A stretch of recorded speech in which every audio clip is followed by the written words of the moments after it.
Lukas hoofstuk 15, ons staan al stil vir 'n hele klompie weke by Lukas hoofstuk 15. En ons lees daar vanaf vers 11 tot vers 24. Die opskrif is die gelykenis van die verlore seun. Hierdie vorm eintlik deel van een gelykenis. Wat is daar in vers 3 lees, toe vertel Jesus aan hulle hierdie gelykenis. Hierdie is 'n derde gedeelte, miskien selfs 'n vierde gedeelte van een gelykenis. En ons staan vanoggend stil by hierdie jongste seun, wat bekend staan as die verlore seun. Maar die hele hoofstuk gaan eintlik oor wat die Here Jesus leer oor die verlore sondaar. So ons het ons gekyk na die verlore skaap, die verlore muntstuk, en nou is dit die verlore jongste seun.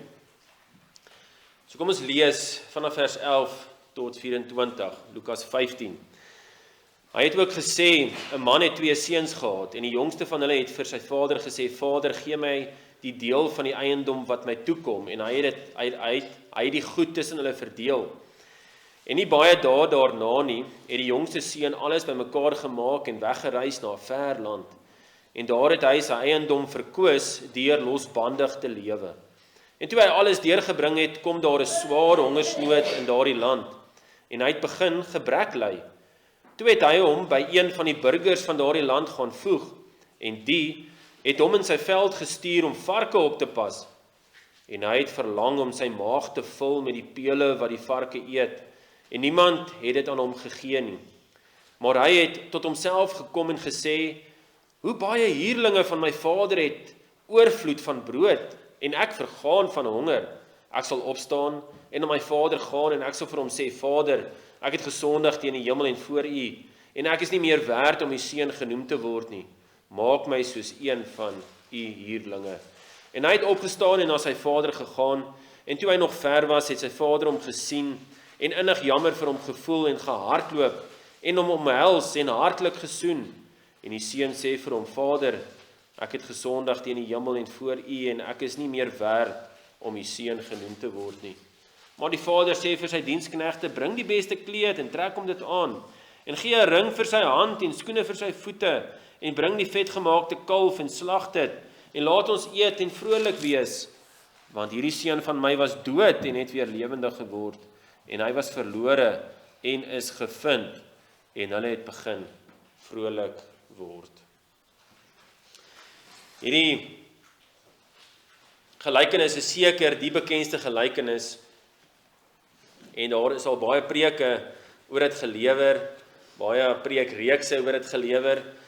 Ons trek nou wel ook nou by hierdie gelykenis, so ek moet ook nou 'n poging aanwend om vir julle hierdie gelykenis te verklaar, want ek moet julle waarsku, daar is verskillende interpretasies wat gaan oor die detail van hierdie gelykenis. So is nie so altyd so maklik om een punt, een lyn te volg nie. Maar ek gaan nou ook, maar vir julle ook vanoggend wys wat ek glo die lyn in hierdie gelykenis is, en daarom is dit belangrik, soos alle teksgedeeltes in die Bybel is, om te kyk na die konteks. Konteks is die sleutel om die skrif te verstaan. Lukas 15 vers 2 sê, en dit is nou voor die gelykenis eintlik begin, Lukas 15 vers 2 sê, en die fariseërs en die skrifgeleerdes het baie gemurmureer en gesê, hierdie man ontvang sondaars en eet saam met hulle. Wat daar gesê word is, die fariseërs is nie gelukkig met wat Jesus doen nie. Hulle is nie gelukkig oor hoe hy sondaar mense hanteer nie. Hulle hou nie van Jesus nie, hulle hou nie van sy bediening, sy manier nie. En Jesus vertel dan hierdie gelykenisse. Hy wil hulle aanspreek, en hy wil vir hulle mooi wys, hoe benader hy sondaar mense. Dit is die konteks. En dan kom Jesus en hy vertel die verlore skaap, die verlore muntstuk, en dan is dit die verlore seuns. Julle gaan sien, ons 2 seuns hierso in die teksvers, in vers 11 is baie duidelik. Jesus het ook gesê, 'n man het 2 seuns gehad. So dit gaan oor 2 seuns. Die jong seun is die verlore seun, maar die oudste seun is ook die verlore seun. Want jy het die fariseërs wat die oudste seun is, en jy die jongste seun wat nou tipies voorgestel word, of dit verteenwoordig die sondaars na wie Jesus toe uitreik. Die jong seun is die verkoostende seun. Jy het al seker gehoor van die woord prodigal son. Prodigal is die Afrikaanse vertaling vir prodigal, is verkoostende. So is die verkoostende seun, want soos ons gelees het, is hy wat sy erfdeel gaan vermors of verkoos het, hy het uitgelewe met tragiese gevolge. Maar die ouer seun was ook verlore. En ons sal daarby stil staan, as die Here wil, by 'n volgende geleentheid, en dit is nou vanaf verse 25 tot 32. Die verhaal van die verkoostende seun is 'n bekende gedeelte. Ons het dit al baie gehoor. Ons kan hierdie gedeelte in 4 stukke opdeel. En ek gebruik 'n bietjie woordspeling. Lukas 15 vers 11 tot 12, dan sien ons die seun is siek van die huis. Hy wil nie meer by die huis wees nie, hy is siek van die huis.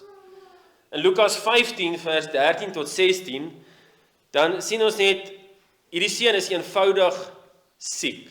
Hy is siek na al sy verkoosting, na al sy vermorsing. In Lukas 15 vers 17 tot 19, sien ons die seun wat huis siek is. Hy verlang terug na die huis. En dan in Lukas 15 vers 20 tot 24, dan gaan hy huis toe. Dis die 4 gedeeltes waarin ons hierdie gelykenis gedeelte kan opdeel. So kom ons kyk eers na hierdie seun wat siek van die huis is. Hy wil nie meer iets te doen hê met hierdie huis van hom nie, hierdie vader van hom nie. Vers 12, en die jongste van hulle het vir sy vader gesê, Vader, gee my die deel van die eiendom wat my toekom, en hy het die goed tussen hulle verdeel.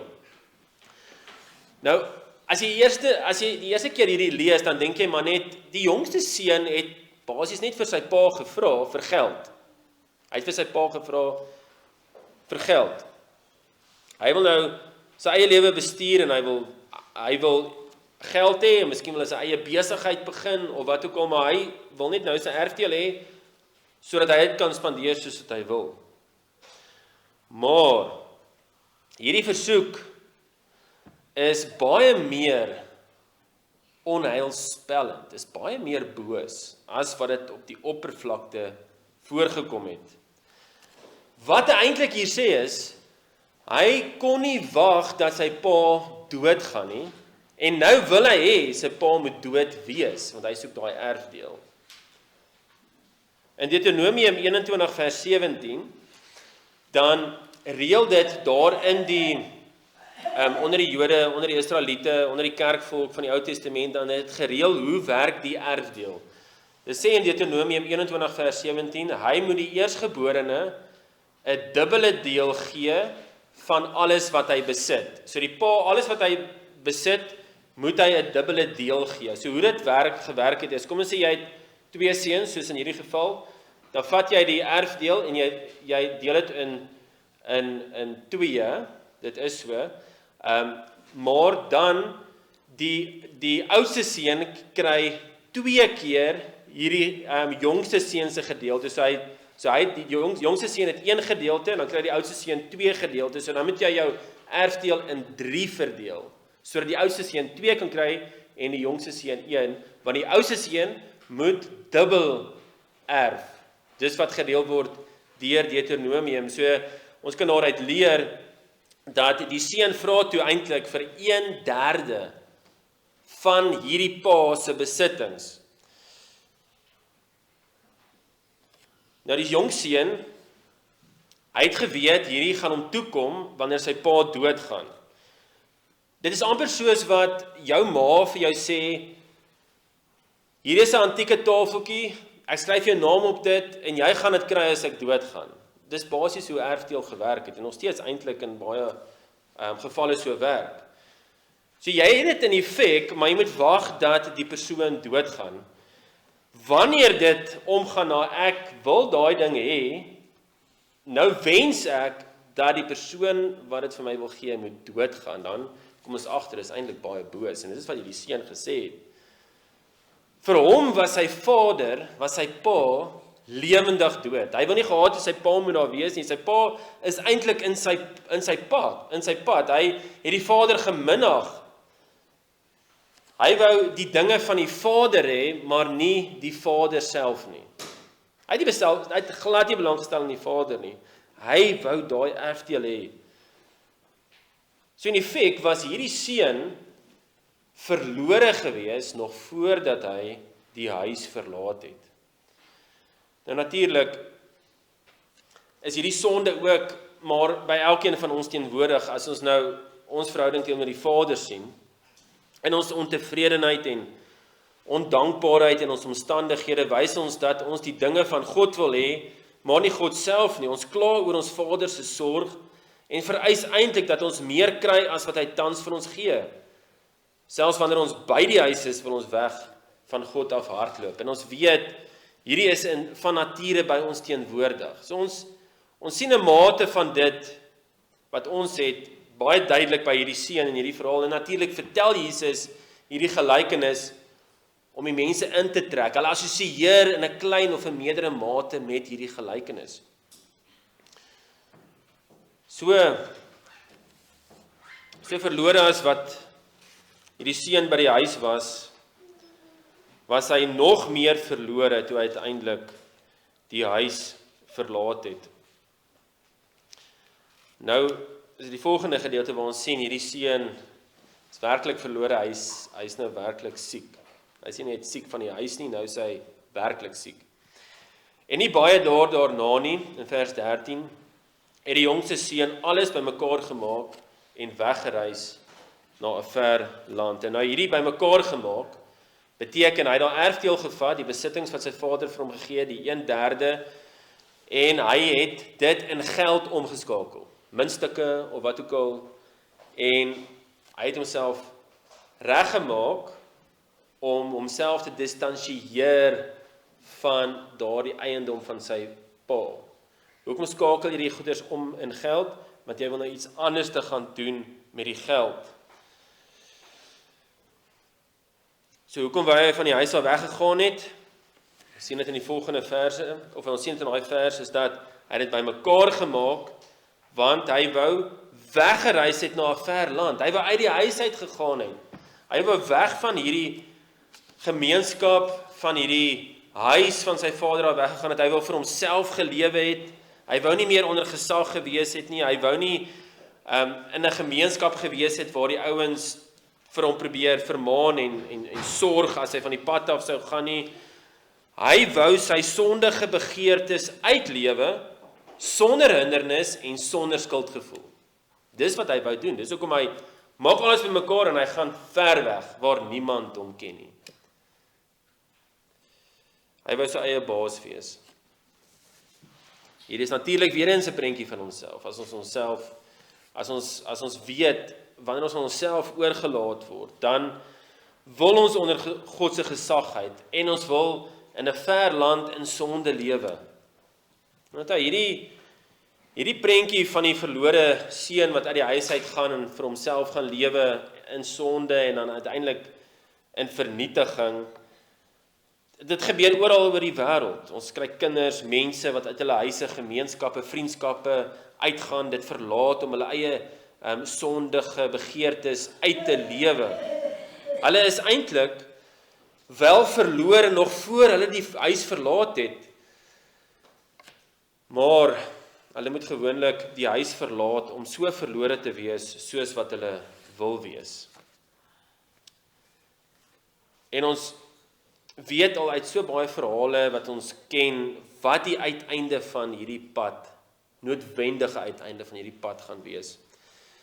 En die einde van vers 13 sê dit so duidelik, en daar het hy sy eiendom verkoos deur losbandig te lewe. Hierdie is die verkoostende seun. So vinnig as wat hy die geld gekry het, so vinnig is dit weer weg gewees. Hy het die geld gespandeer op sonde, hy het die goed met hoere deurgebring, sê vers 30. Hy het 'n losbandige lewe gelei, soos wat vers 13 sê. Hy het sy vleeslike begeertes nagelewe. Hy het die hartseer pad gekies. Hy het nie op 'n oomblik gedink is die hartseer pad nie, want dis die verleidelikheid van die sonde. Die verleidelikheid van die sonde is, dit is nou die beste. Sonde maak jy so blind dat jy dink dit is die beste lewe totdat tragedie jou tref. Toe gebeur iets. Daar was 'n tragedie. Vers 14. Toe hy alles deurgebring het, kom daar 'n swaar hongersnood in daardie land. En hy het begin gebrek ly. Daar was voedseltekort in daardie land. En jy weet wat gebeur as daar voedseltekort is, die pryse skiet op, jou geld raak vinniger klaar, die werk is min, almal sukkel, en dis wat met hierdie seun gebeur het. Hy het uit geld en kos uitgehardloop, hy was besig om dood te gaan. Maar in plaas daarvan, om terug te gaan huis toe, daar was sy mense vir hom sal sorg, sy pa vir hom sal sorg, het hy by 'n ongelowige gaan hulp soek, want hy het gegaan na 'n ver land. In die konteks van Jesus se tyd is die kerkvolk was in Israel gewees. Nou gaan hy na 'n ver land, en daar in die ver land is dit ongelowige mense gewees. Vers 15 sê toe wat gebeur, en toe het hy hom by een van die burgers van daardie land gaan voeg, en die het hom in die veld gestuur om varke op te pas. En onthou, die varke was onrein gewees vir die Jode. Dit is onrein gewees vir die kerkvolk in die Ou Testament, want dit is hoe die Here dit bepaal het. Jy wil nie geassosieer word met varke nie. En hierdie kerk jongmens het neergedaal tot die ergste onreinheid. Hy was 'n varkboer. Hy het gaan boer met varke, hy het gaan varke oppas. Maar wat kan nog erger gewees het as om varke op te pas, is om dit wat die varke eet, te wil eet. En dit is wat hier gebeur het. Vers 16, hy het verlang om sy maag te vul met die pele wat die varke eet, en niemand het dit aan hom gegee nie. Dis hoe honger hy was. Hy wou daai varkkos gehad het, en nie eers daai mense wou dit vir hom gegee het nie. Nou, interessant, die woord pele daar is die Griekse woord vir karoppele. Ons het 'n karopboom hierso op, twee karopbome hierso op die kerkgronde, en daai karoppele word vir varkvoer gebruik. Varke eet dit. En jy kan dit gebruik, daar is gebruike van die karoppele ook vir menslike gebruik, maar dis nie ietsie wat jy wil hê om jou vol te maak nie. Jy moet regtig in nood wees om dit te wil eet om vol te word. So hierdie skets net die prentjie van in watter nood hierdie seun was. Hy was heel onder. Hy was so verlore soos kon wees. Hy het niks meer oor gehad nie, hy het niks beteken nie. En toe kry hy die gedagte wat sy lewe red. Hy kry hierdie blink idee, maar dit was altyd daar natuurlik. Hy kon net terug na sy vader toe gegaan het. Op hierdie punt, toe hy so verlore was, toe was hy bereid om terug te keer huis toe. Maar tot op daardie punt was hy nie bereid, of was hy bereid om deur alles te gaan, die grootste vernedering, selfs om die varkpele te wil eet, solank hy net nie terug huis toe moes gaan om dan sy sonde te bely en eintlik verneder te word nie. So tot op daai punt was hy nie bereid nie, maar toe kry hy die blink gedagte en hy wil lewe. Hy gaan toe en hy sê, maar hy het tot homself gekom en gesê, hoe baie huurlinge van my vader het oorvloed van brood en ek vergaan van honger. Dit tref hom toe. Die mense wat vir sy pa werk, hulle het meer as wat hy het. So wat is die blink idee? Hy moet 'n huurling word. Hy hoef nie weer die seun te wees, hy moet net 'n huurling word. En dan gaan hy nie meer honger kry nie. En hulle het selfs oorvloed van brood. Dit beteken hulle het brood, maar hulle het meer as genoeg brood. So daar sou selfs ietsie ekstra wees wat hy oor kon gehad het om te spaar. En hier is 'n wen-wen situasie. So hy wil net huurling wees, en dan kan hy weer so sy pad regmaak. Kyk, ons weet, ons kan duidelik sien, het in 'n mate 'n bekering plaasgevind. Hy het gesien hoe verlore hy was. En hy het besef, hy kan homself nie uit hierdie ellende uithelp nie. Hier waar hy tans was nie. En ons besef dat die erkenning van ons ellende, die erkenning van ons sonde, is die eerste stap tot ware herstel. Hierdie seun het dit in 'n mate besef. En daarom het hy besluit om terug te gaan. Hy het besluit om na daardie plek toe terug te gaan, voordat hy daardie slegte besluit geneem het, om die geld te vat, om na 'n ver land toe te gaan. Dit was 'n dwaase besluit en hy besef dit. En hy wil teruggaan na daardie plek, voordat hy daai slegte besluit geneem het. Dan sê hy in vers 18, ek sal opstaan, en na my vader gaan, en ek sal vir hom sê, Vader, ek het gesondig teen die hemel, ek het gesondig teen die Here, en voor u, ek het ook teenoor u gesondig. En ek is nie meer werd om u seun genoem te word nie, maak my soos een van u huurlinge. Ek sal daar vir u werk, ek sal nou huurling wees, ek hoef nie meer 'n seun te wees nie. So hy het daarom gedink om van sy sonde te bekeer.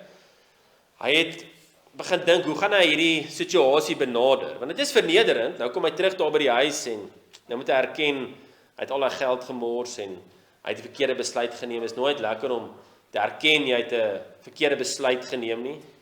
En hy moes dit nou gaan doen en bekend maak. Wat mooi is van hierdie belydenis van die seun, of hoe hy nou hierdie gesprek voorberei, is dat hy maak geen verskoning oor sy omstandighede nie. Hy sê nie, wel, daar was ek sou eintlik heeltemal uitgesorteerd gewees het, maar dit is die hongersnood, dit was die probleem. En hy maak ook nie 'n verskoning van, dit was God se skuld wat my in hierdie situasie gesit het nie. Hy blameer ook nie ander mense nie, hy blameer homself. Dis baie mooi, wat ons weet. Ook die skrif leer ons kan nooit die omstandighede die skuld gee vir ons sonde nie. 1 Korintiërs 10 vers 13. Hy het besef dat hy het teen God en teen sy Vader gesondig. Dit is wat hy gedoen het. Hy het 'n diepe besef van sy onwaardigheid gehad. Hy was nie werd om sy pa se seun genoem te word nie. So hierdie was definitief 'n bekering in die regte rigting. Dis mooi, daar's regtig 'n vrug hierso wat mens kan waardeer en wat mens by myself soek. Maar wat ons ook nie moet mis nie is, hierdie bekering van hierdie seun is grootendeels gemotiveer deur honger. Maak my soos een van u huurlinge, vers 19. Hoekom 'n huurling? Vers 17. Die huurlinge van my vader het oorvloed van brood. Die huurlinge ly nie honger nie, en dan het hulle nog iets oor. So eintlik was sy groot fokus nog steeds sy eie maag, sy eie vleeslike begeertes. En hy probeer 'n bietjie die situasie manipuleer, sodat hy uiteindelik nog steeds vir homself gaan sorg. Die probleem was hoe hy nog steeds sy vader hanteer het. Sy fokus was nog steeds op sy vleeslike begeertes ten koste van sy vader. So dit lyk vir ons asof hy sy vader nog steeds as middel wou gebruik om te kry wat hy wou hê. Dis presies wat daar gebeur het met die erfdeel. Sy vader was dit wat hy kon gebruik om uiteindelik by sy begeertes uit te kom.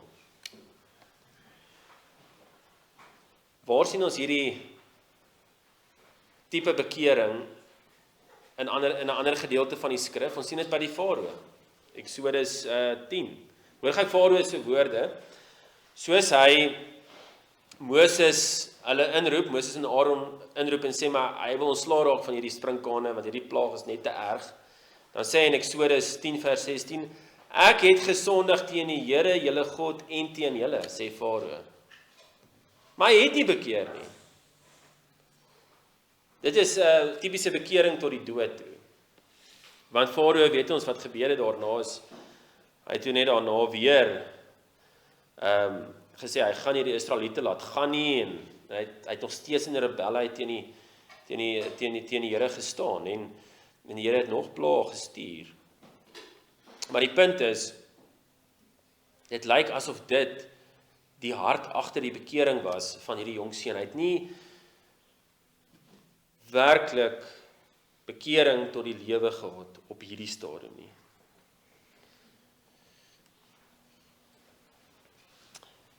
So die seun het alles mooi uitgewerk. Hy het presies geweet wat gaan hy vir sy pa sê, sodat hy uiteindelik nog steeds sy maag gevul kan hê, dat hy nog steeds vir homself kan lewe. Toe gaan hy. Vers 20. Hy gaan huis toe. En hy het opgestaan en na sy vader gegaan. Ek moet miskien net hierso noem. Onthou, Jesus is heeltyd besig om te praat met die Fariseërs en oor sy hantering van die sondaars. Dis wat Jesus heeltyd hier besig is om te doen. So wat Jesus hier sê is, die sondaars met wie hy werk, is baie soos hierdie jongste seun. Dis mense wat, hulle hoor Jesus preek, hulle sien Jesus vermeerder brood, jy weet, Jesus is eintlik in 'n sin 'n mooi wêreldse verlosser, maar Jesus is nog steeds besig om met hulle te praat en te preek, en hy doen wonderwerke. Baie mense het gedink, hy is hierdie goeie terapeut, jy weet, Jesus maak hulle lewe nou beter, en as Jesus nog steeds besig om saam met hulle te eet, en vir hulle evangelie te verkondig, sodat hulle na hom toe kan bekeer, en nie na hulle mage toe kan bekeer nie. In 'n geval, nou kom ons terug by vers 20, en hy het opgestaan en na sy vader gegaan. En toe hy nog ver was, het sy vader hom gesien, en innig jammer vir hom gevoel, en gehardloop, en hom omhels, en hartlik gesoen. Hierdie is die reaksie van 'n liefdevolle vader. Hy kon gedink het, maar my vader is nie kwaad vir my nie. Hy kom na my toe om my te omhels. Hy wag nie totdat ek hom soebat om my terug te ontvang nie. Dis die vader wat na hom toe kom. En hy omhels hom in liefde. Hy het hom na hom toe gehardloop. Hy het hom hartlik gesoen. Die vader het hom werklik gemis. Die vader was werklik lief vir hom gewees. En dan moet dit ons tref. Na dit, na hierdie liefde van hierdie vader, toe kom maar ware bekering. En ek weet nie of julle dit opgelet het nie. Vers 21 se belydenis. En die seun sê vir hom, dis nou vir die vader, Vader, ek het gesondig teen die hemel en voor u, en ek is nie meer werd om u seun genoem te word nie. Hy gaan nie verder nie. Want dan in vers 19 het hy gesê, hy het dit klaar uitgewerk hierdie gesprek, nee, hy het gesê, maak my soos een van die huurlinge. Hy sê dit nie. Hy sê, Vader, ek het teen die hemel, ek het teen God gesondig, en ek het teen u gesondig, ek is nie werd om die kind te wees nie. Hy het nie meer die planne uitgedink vir homself nie. Hy het besef wat hy gedoen het. Hier was ware bekering, en dit op grond van die Vader se uitreik na hom. Die Vader het na hom toe gekom. So sonder om deur werke herstel aan hierdie verhouding te bewerkstellig, hierdie seun besef, nee, hierdie herstel en verhouding kom van die Vader se kant af. Daar's niks wat ek kan doen nie. Ek is afhanklik van die Vader.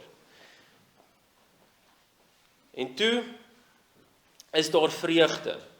Vreugde wat ons gelees het al in die vorige gedeeltes van hierdie gelykenis in vers 7 van die verlore skaap, en daar is hierdie blydskap. Ek sê vir julle dat daar net so blydskap sal wees in die hemel oor een sondaar wat hom bekeer, meer as oor 99 regverdiges wat die bekering nie nodig het nie. Vers 10. So sê ek vir julle, is daar blydskap voor die engele van God oor een sondaar wat hom bekeer.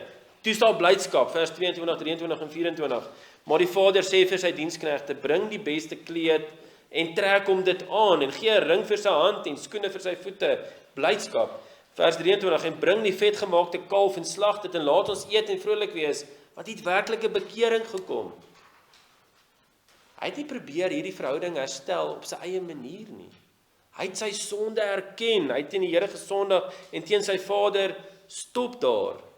Nie deur werke nie, deur belydenis van jou sonde. Vers 24, want hierdie seun van my was dood en het weer lewendig geword, en hy was verlore en is gevind. En hulle het begin vrolik word. Die seun was verlore gewees, en hy is in die Vader se liefde gevind. Jesus wou die fariseërs en die sondaars daar leer wat die hemelse Vader met sondaars doen. Dis hy was sondaar mense kom omhels deur die evangelie na ons toe te bring. As dit van ons afhang, sal ons elkeen deur ons eie slim planne en in eie krag en vermoë 'n beter toekoms, 'n beter geestelike toekoms vir onsself wil uitwerk. Maar die Vader wil niks daarvan weet nie. Die evangelie kos niks nie. Die verlossing wat Jesus gebring het vir die straf wat ons elkeen verdien, is gratis en verniet. Glo dat Jesus vir jou sondes, jou losbandigheid, jou verkwisting van die Vader se gawes kom sterf het. En daar is vergifnis en daar is blydskap.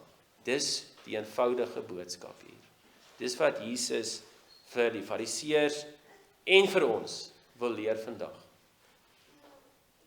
Jesus begin en einde.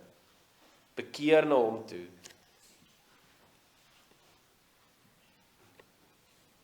Erken jou sondes en bely dit en weet daar is vergifnis by Christus.